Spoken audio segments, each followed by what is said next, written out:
I don't really know how to say this, but basically the best word to describe me is awkward. I can't have a normal conversation with a person without stuttering or being like, whoa, what did you just say? Because I'm not listening to you and I have no idea what's going on. So, my mission with Christ started when I was about 10. I would be sitting in class and I would automatically just feel nervous for no apparent reason. It might have been like a big crowd or a loud noise, or I could just be sitting there and be like, whoa, why am I so nervous? What is going on? Help. So that just basically led to me keeping everything inside. I didn't talk to anyone, not even my own parents, not God, not my friends.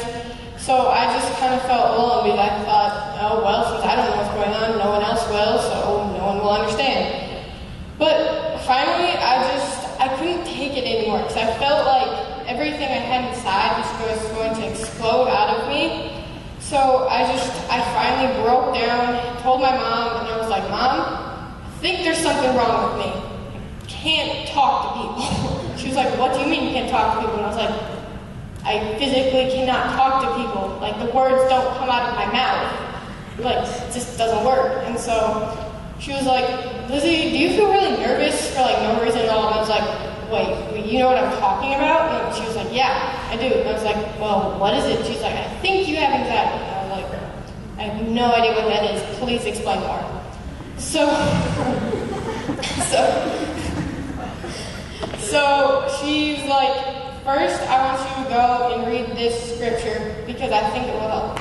So I read it, and basically I just was like, okay, I can maybe try talking to God. So I did. That just kind of led me to getting to this place where I am now. Where I am now is I can actually talk to people. I'm outgoing and I'm bubbly, and I can actually maybe not have normal conversations, but I can have somewhat of a conversation. But what got me there was I finally got my answer of what was going on. I found out I had social anxiety.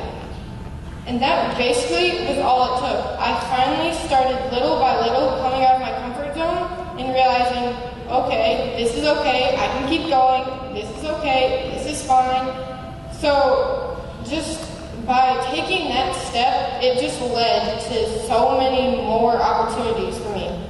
The way I've incorporated Christ into my life is like, oh goodness, I can't believe I'm sharing this. So I'm sitting in study hall, and I am listening to pray with my headphones on, and I did not realize that I was rapping out loud to everyone. And so finally, some 7th grader walks up to me and goes, Lizzy, what are you doing? Why are you rapping this loud? Like, what is it? I was like, I'm kind of listening to a Christian rapper called Lecrae. If none of you have heard of him, I'm just saying now, go check him out, like, right now. Not right now, but later, because he's awesome. And so he was like, what are you listening to? Like, that doesn't make any sense. Like, how does Christian and rapping go together? And I was like, if you listen to one of his songs and you relate it back to scripture, it's amazing. Now, I've never talked to that kid again, but I feel like I've made somewhat of a difference to him. Also, on Valentine's Day, I decided, oh, hey, Swedish fish is like a Jesus fish, right? Oh, not everyone got it, but I understood it. Just like, okay. So for the people who hate Valentine's Day, they're like, I don't have a Valentine, like, this day is awful. I was like, hey, why don't I put scripture next to this Jesus fish? And maybe people will be like, hey, I have Jesus in the Swedish fish, aka Jesus fish. What could be wrong? So, that. And then this was about 3 weeks ago. This girl on my soccer team was like, Lizzy, you have never been so excited nor happy in your entire life. Now, I think she thought this because I was, again, listening to Lecrae way too loud, and I was awkwardly dancing in the middle of a soccer field for every single 18-year-old boy in the Cedar Valley to watch.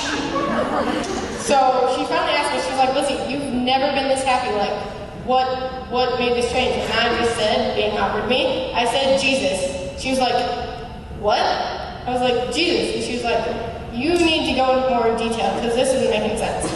So what I did was I told her about basically what I'm sharing with you is about how I found Jesus. I found him and I learned more about him and I've never been the same. Now, what I've taken from all of this is that it didn't just happen overnight. It was a very, very long process. Now that I'm 14, and that was when I was diagnosed with social anxiety, that was when I was 10. So about 4 years ago. So it's a process. It's not going to happen overnight where you're just like, whoa, I feel so much better. I've given everything up to God. Like, I don't feel this way anymore. That's not how it works. You have to go outside of your comfort zone. You have to take it however comfortable you are. Taking it like day by day, or if that's just doing something like I did with the Jesus fish, that's what it takes, then I recommend it because I have never been so secure and not, well, I mean, I still have anxiety, but like I'm not been anxious as I was before because I know what's going on and God knows what's going on and He knows way more than I do, which just makes me feel so secure. So, I want you guys to learn about Jesus because He's awesome and He's just amazing and He's changed my life a lot. And I think if you guys just take that little comfort zone and you get out of it a little bit, you'll be amazed by the possibilities that will happen. So, yeah, Jesus is awesome.